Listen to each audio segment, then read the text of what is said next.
last few weeks, we have been discussing the relationship of marriage, and we have looked at various aspects of marriage. Last week, we looked at the perfect union between Christ and the church, and its parallel between the husband and wife relationship.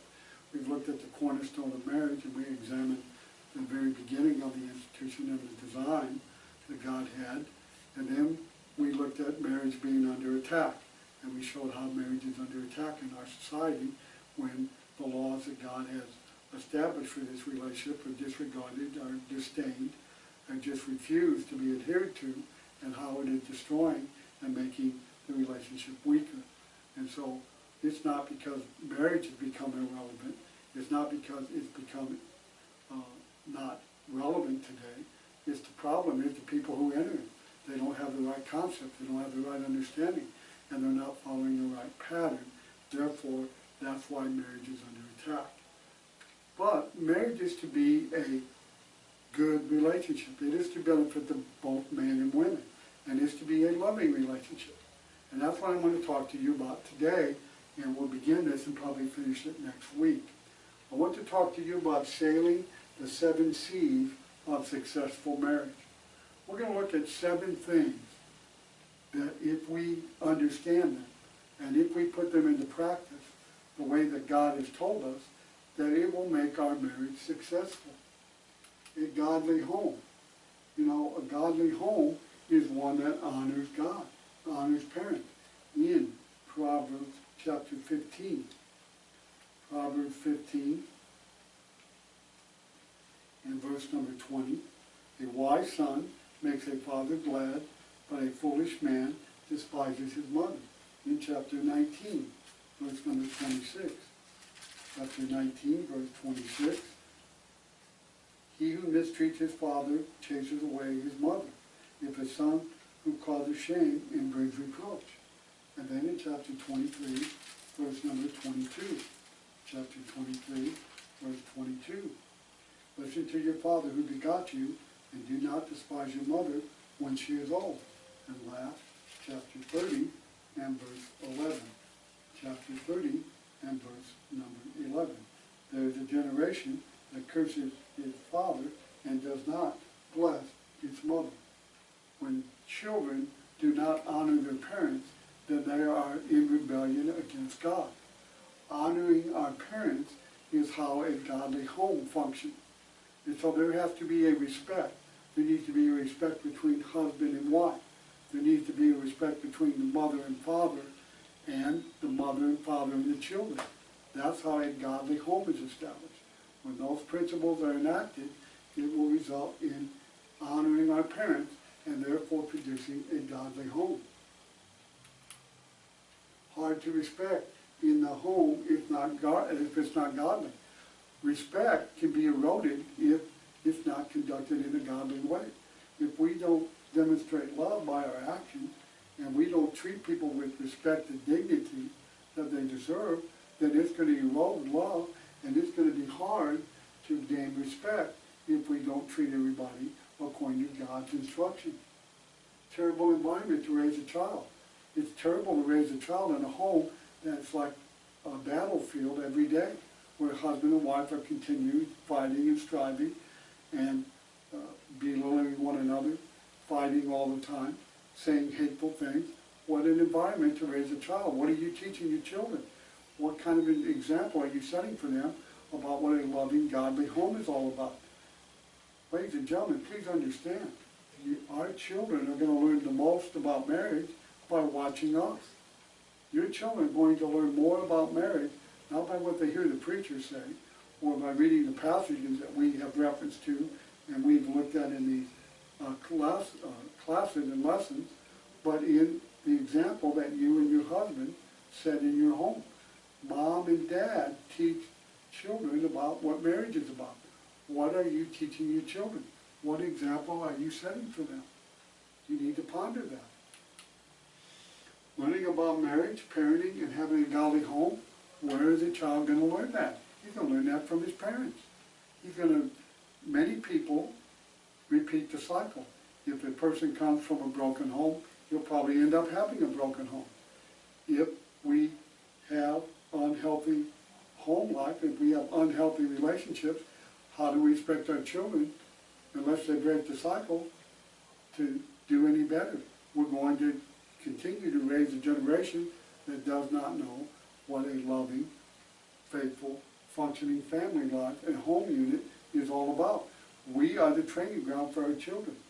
What are we teaching our children if we don't have respect, love, godly character, godly guidelines, and demonstrate love, not by just what we say, but how we treat one another in that marriage? You are going to affect more than yourself. Listen, husband and wife, you're going to affect more than yourself. You can destroy your relationship, but you're probably going to destroy the relationship of your children. You're going to make it very difficult for them to have a loving relationship if you have not demonstrated that yourself in the example that you and your wife set in your home. So remember, this is where they learn about marriage. This is where they are getting the training ground of what marriage is all about. What are you teaching your children, ladies and gentlemen? If your children have the kind of marriage that you and your husband have, will that be a loving, faithful, good experience for your children? Or would that frighten you if your children have the same type of relationship that you and your husband do? I want you to give great consideration to that, because that's exactly what you're doing when you don't follow God's instruction. Now, the key is proper home life built by a happy marriage. The key to having a godly home is to have the proper home built by God's instruction, built by God's desire. Divorce results in broken homes. Divorce is something God hates, Malachi 2:16. The only cause that God gives for divorce is sexual immorality. God expects men and women to work out their problems. He expects them to stay together. He expects the longevity to last until one of them dies. That's what God designed. That's what God demands. That's what God expects. But the more that we put His instructions in place, the more we follow His guidelines and His design, then it will function in a way that will be happy to both parties. It will be a loving relationship, and it will be an excellent model for your children when they determine to find mates of their own. Rebellious children. Rebellious children happen because parents do not teach authority in the home. Where do children learn about authority? No, they learn about it in school, but that's not the first place they learn it. They first learn authority in the home. When I was a young person and growing up, my mom and dad had guidelines. They had rules. And when I broke those rules, there were consequences. They told me what they would be, and they followed through with it. And again, they weren't abusive parents. I got spanked, I got paddled, and I did what I deserved it when I broke the rules, when I did things that were contrary to God's law and to their law as they gave me in their home. I was their child. They were my parents. I would honor them. I would respect them, and I was to obey them. Ephesians 6 says, children ought to obey their parents in the Lord, for this is right. It is right and honorable that we obey our parents. No, that doesn't mean they're perfect. That doesn't mean they don't make mistakes, but because they gave us life, and because they're raising us and putting a roof over our head, we should learn to love and respect them, and we should honor them because of the role that God gave them. And when we are in rebellion, we're not just fighting against them, we're fighting against God. A home without love. What are we teaching our children if we don't have a home filled with love? You know, children need to see love in the home. They need to see the husband showing love for his wife in the way that he treats her, the way he talks to her, the way that he takes care of the things that she needs in her life. Oh, a husband and wife should demonstrate and express those things in a way that demonstrates love that the child sees. Because what it's doing is it's showing love in the home, and it's showing a home that's filled with love. What kind of home does your child live in? If your child had the same kind of home that they live in now, would that frighten you? Would that be a blessing to you? Would that be something that would be good if they could have the same type of home environment, same type of love that you have for your mate? Would that be okay for your child to have? If not, then you need to make some changes. And you need to make sure that you express and demonstrate a good, godly love in your home, so your child will be raised up in a home filled with love and not hate. This course must be changed. When you have people in a marriage that do not treat each other right, who do not demonstrate love, who do not demonstrate respect, who do not honor God's guidelines and His instructions, and where there is rebellion, and where there is ugliness and unkindness, and where there are harsh things said and ugly things said, you are not just hurting that relationship. You are going to spawn another generation who follows that same pattern because that's what they think is normal. That's what they think marriage is all about. What are we doing? We are desecrating a very sacred union. And what we are doing, we are not giving our children the benefit of knowing what a godly, loving home is all about. Husbands and wives have a responsibility to themselves, but first and foremost to God. They have a responsibility to their children. Children have a responsibility to their parents. And when all parties are fulfilling their roles and duties that God gave them in God's way, that's going to produce the best chance for success and the best example to help your children have success in their home. What kind of example are you setting for your children? What kind of home do they live in? What kind of environment are you producing in their life? And what kind of example are you setting for them in what is a godly home and a godly marriage?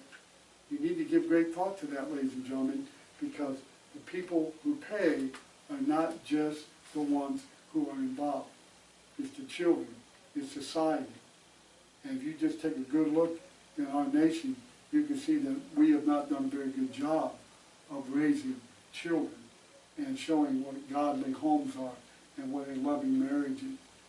When 1 out of every 2 marriages ends in divorce, when we have more single mothers raising a child in one-parent home than at any time in our existence, and when 70 to 75% of people in marriage practice infidelity by having affairs on the side, something is drastically wrong. Something has gone awry, and it's not in God's pattern, it's not in His design, it is the implementation of that plan. And man is rebelling against God, and it's not only causing broken homes, it's not only showing bad examples to the children, it's presenting a generation that's going to follow suit, and it's not only having an effect on them, it's having an effect on our nation and society. We need to get back to biblical patterns and doing Bible things in Bible ways. Now, let's talk about how to not to prevent, but how to promote a loving, godly environment in the home. And what we're going to be talking about is the relationship that is in the home and how we can sail the 7 C's of marriage in a successful way. Many barriers and obstacles must be avoided. There are many things in marriage that can cause disaster. It can cause unhappiness. It can cause strife. It can cause tension. It can cause pain. And it can set a horrible example for others to see. And it will destroy love over time. It will also destroy respect over time. And so there are barriers and obstacles that you can avoid that will help you not do that. And that's what this lesson is all about. Try to give you some pointers in things you can do that make you sail through marriage successfully. By doing so, we will have safe passage. We'll go around the barriers. We'll go around the reefs. We'll go around the rocks. And we'll avoid them. And we'll have smooth sailing. But this can only be accomplished by enacting God's instruction and God's pattern in our lives, in our marriages. And when we do that, we will have safe passage, setting the godly pattern. When I have a godly home, when I treat my mate the way that God has instructed me to, and when there's love in the home, and when love is expressed, and love can be seen, and there's a wholesome environment.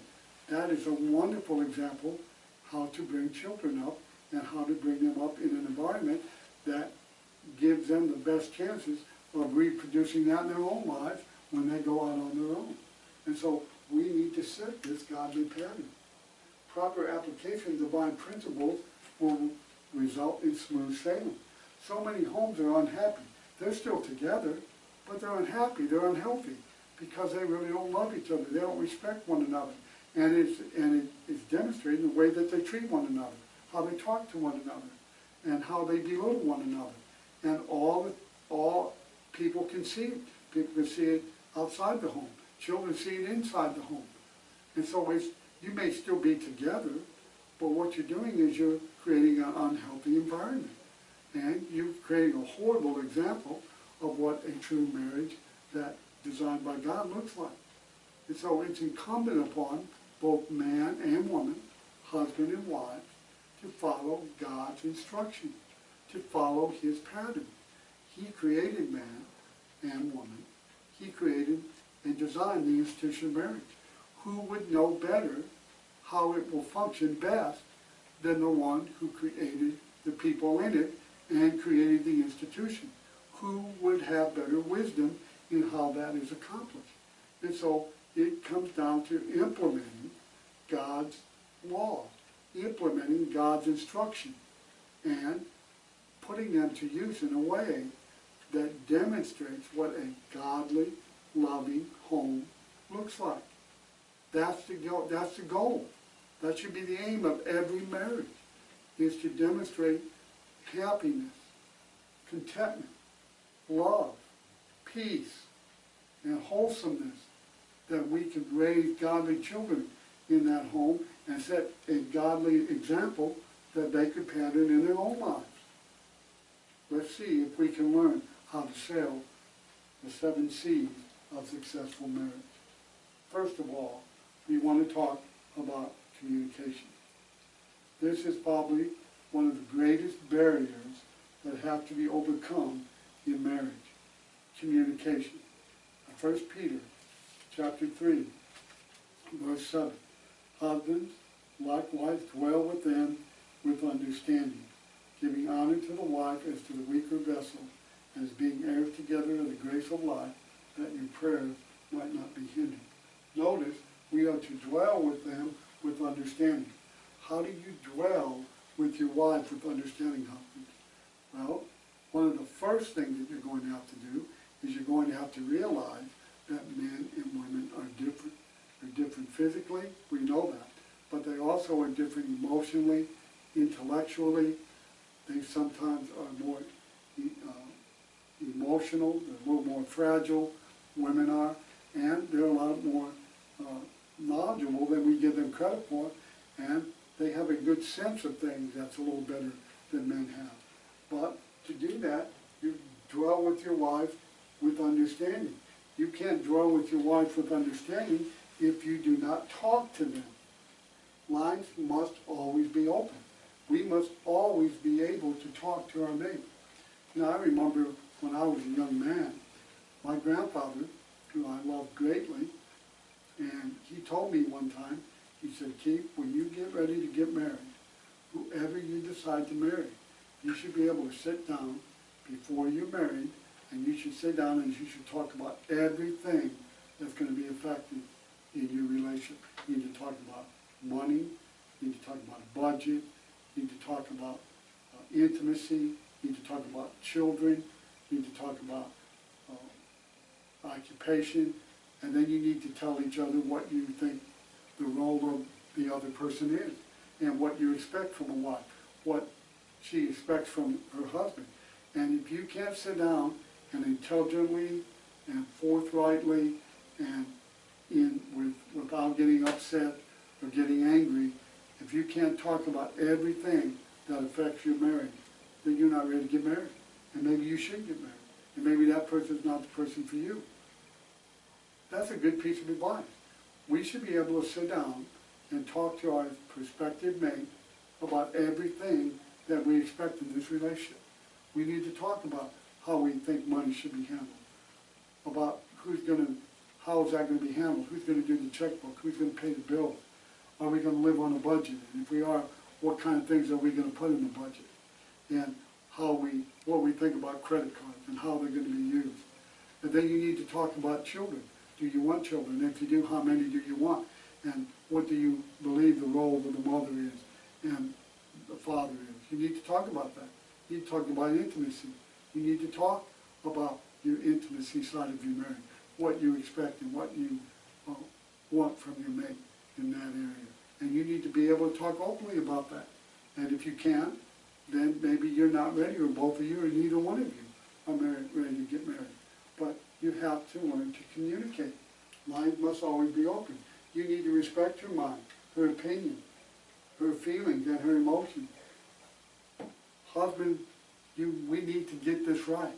We need to understand she is more emotional than a man. Her feelings are fragile.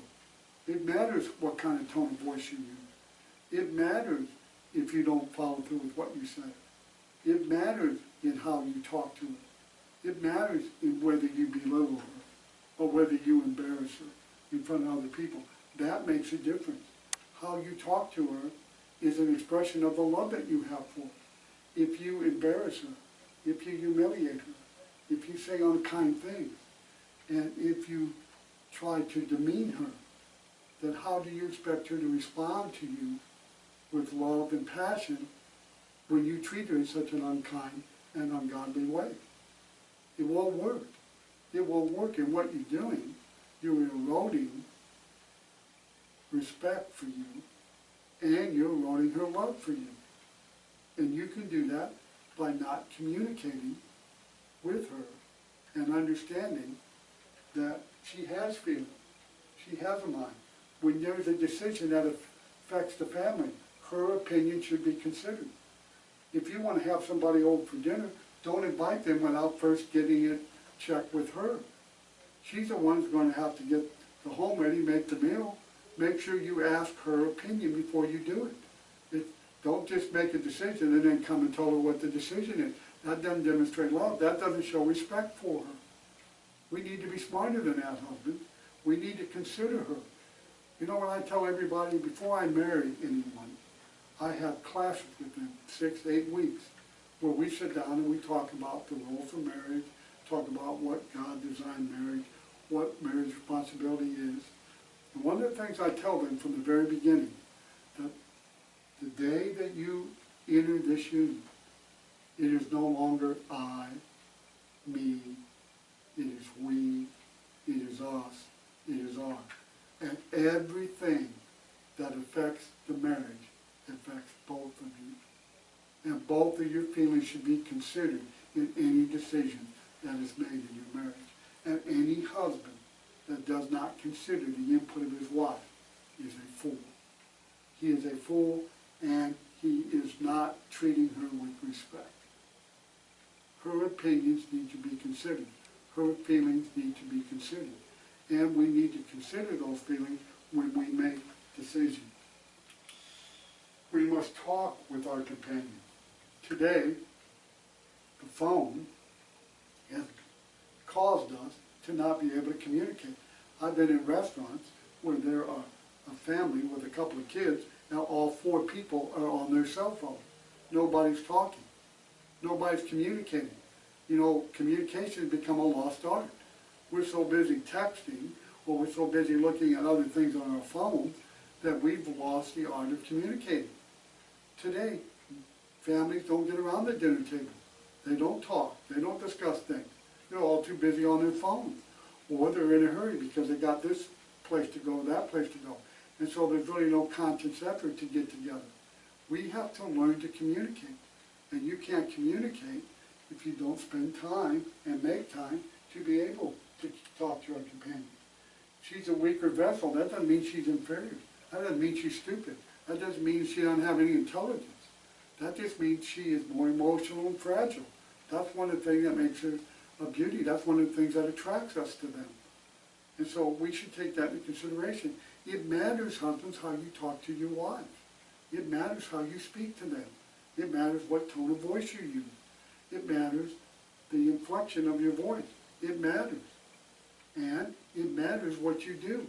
What you do expresses a lot of what you feel.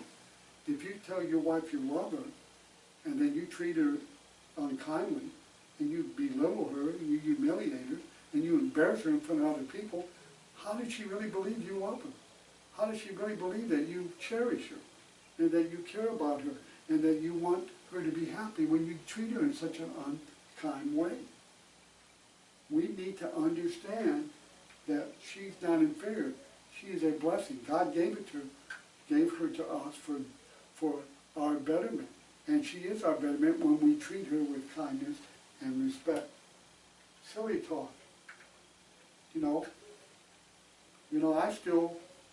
I still send my wife Valentine's. On Valentine's, we've been together, this year will be 34 years. I still remember her birthday. I still remember Valentine's Day. I still remember our anniversary. I tell her I love her. I don't forget to kiss her when I leave. Those are things that builds a relationship. That stokes a relationship. It should never become old. It should never become monotonous. We need to demonstrate, and we need, you say, well, I don't need all that. Maybe you don't. Maybe you don't care about Valentine's Day or your anniversary, your birthday. Maybe you don't need that. Okay, but what about her? What about her? What about what she needs? Just because you don't need that doesn't mean that she doesn't need it. And maybe you could talk about it and say that's something that she tells you, well, it's not necessary, I'd rather spend time. You don't have to buy me anything. And we don't have to make a special deal because we could just spend time together anytime. Now, that could be something that you can mutually work out. But it's not silly talk to tell your wife you love her. It's not silly talk to express love to her by flowers once in a while, send her a card now and then, surprise her and take her out to dinner. All that does is demonstrate your love for her. You're expressing your love for her. Those are ways that we communicate. We don't just communicate by what we say. We also communicate by how we treat them, how we honor them, how we respect them. And if we don't communicate properly, then they're going to get mixed signals. And so one of the first things in a successful marriage is you have to communicate. When I have classes with young people who are getting married, I say the most important thing about marriage is communication. The second thing is communication. The third thing is communication. Because if you don't learn to do that, then you're going to end up having problems in your marriage. You've got to communicate. But to communicate, you've got to listen.